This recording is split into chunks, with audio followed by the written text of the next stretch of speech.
हे माता जी, चेतः खल्वस्य बंधाय मुक्तये चात्मनोमतं गुणेषु सक्तं बंधाय रतं वा पुंसी मुक्तये। माता जी, इस शरीर में रहने वाला एक बड़ा बदमाश मन है। अगर वो मन वश में आ गया तो सब कुछ अपने वश में है, और मन वश में नहीं है तो कुछ भी वश में आने वाला नहीं है। मन के हारे हार है, मन के जीते जीत। इसलिए माताजी मन को वश में करे। कैसे कर सकते हैं? ये मन भला किसी के वश में आने वाला है? अर्जुन को भगवान ने गीता में उपदेश किया मन को वश में कैसे करना। अर्जुन ने भगवान से कहा, चंचलम ही मनः कृष्ण प्रमाथि बलवत् दृढ़म्। ये मन बड़ा चंचल है और इस मन को अपने वश में कर पाना संभव नहीं, तो हम कैसे मन को अपने वश में करें? तो भगवान ने कहा, अर्जुन अभ्यासेन तु कौन्तेय, बारंबार अभ्यास करो, और वैराग्येण च गृह्यते, बारंबार वैराग्य के द्वारा इसको अपने वश में लाओ। बार बार अभ्यास हमेशा चलता रहता है। कहां चल रहा है ये बात जरूरी है। संसार में चल रहा है तो गड़बड़ है, भगवान में चल रहा है तो बहुत उत्तम है। भगवान में कैसे चले? बोले बारंबार भगवान की कथाओं की चर्चा करे, बारंबार भगवान के चरित्रों का गान करे। तो जब धीरे धीरे भगवान के चरित्रों को गान करते रहेंगे तो ये मन अपने आप वश में हो जाएगा।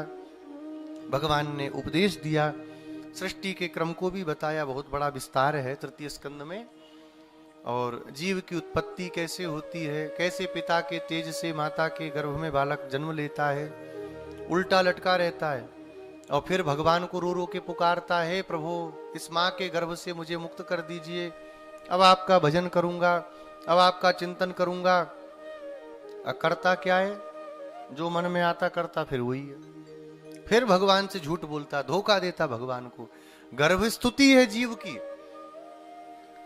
भगवान से प्रार्थना करता है, मैंने अनेक जन्मों में आपसे झूठ बोला, आपको मैं भूल गया, अब मैं सच कह रहा हूं, मां के गर्भ से मुझे मुक्त कर दो, मैं सदा आपका भजन करूंगा। भगवान भी सोचते हैं चलो ठीक है, मुक्त कर देते हैं। और जैसे ही बाहर आता है फिर मेरा ओ तेरा। कौन? भगवान। मैं ही भगवान हूं।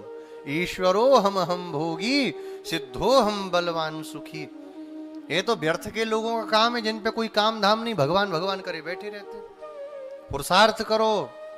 यही बात गर्भ में कैसे नहीं याद की तुमने? गर्भ में तो रो रहे थे भगवान को पकड़ करके। फिर संसार में आ जाता है।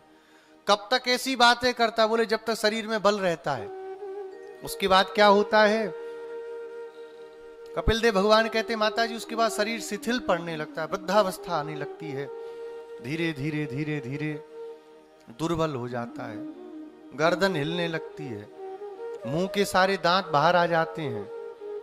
आसपास में जो दिन रात घेर के लोग घूमते थे वो लोग भी आना जाना बंद कर देते हैं। घर में हमारे बच्चे हमें बड़ा मानते थे, वो भी कमरे में आने में सोचते हैं अरे बदबू है, अभी वो बुढ़ा बुढ़िया कुछ काम बता देंगे, चलो बाहर निकल चलो।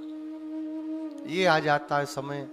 जिस शरीर का बल रहता वो शरीर खटिया से अपने को उठा नहीं पाता, हाथ में गिलास पकड़ के पानी नहीं पी पाते, और फिर धीरे धीरे धीरे श्वास काश से गला अवरुद्ध होने लगता है, घुर घुर घुर घुर आवाज निकलती है, कफ से गला बंद हो जाता है। और फिर यम के दूत आते हैं लेने के लिए और पकड़ करके यम की पुरी में ले जाते हैं, और वहां ले जा करके यम के दूत फिर ढंग से मार लगाते हैं, पिटाई करते हैं। फिर लाखों लाखों वर्षों तक नरक की यातना ये जीव भोगता है। उसके बाद फिर जन्म होता है।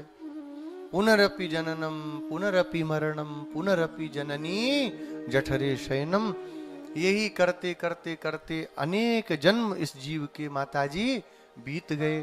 अगर इनसे बचना है तो केवल एकमात्र उपाय है, वासुदेवे भगवती भक्ति योगः प्रयोजितः जनयत्यासु वैराग्यम ज्ञानम यद ब्रह्म दर्शनम।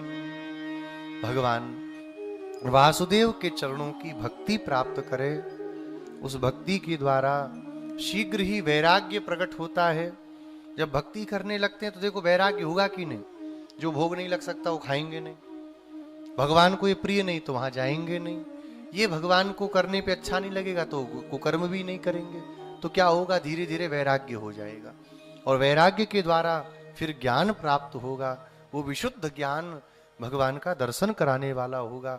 इसी विशुद्ध ज्ञान को पराभक्ति कहा जाता है। और यह जीव जब भगवान को प्राप्त कर लेगा तो संसार चक्र से मुक्त हो जाएगा। बिना भक्ति के कोई सोचे हम संसार सागर से पार हो जाएंगे, संभव ही नहीं है। इसलिए कलयुग में केवल भगवान का भजन, भगवान के भक्तों का संग, यही इस कलिकाल से, इस संसार से छूटने का उपाय है।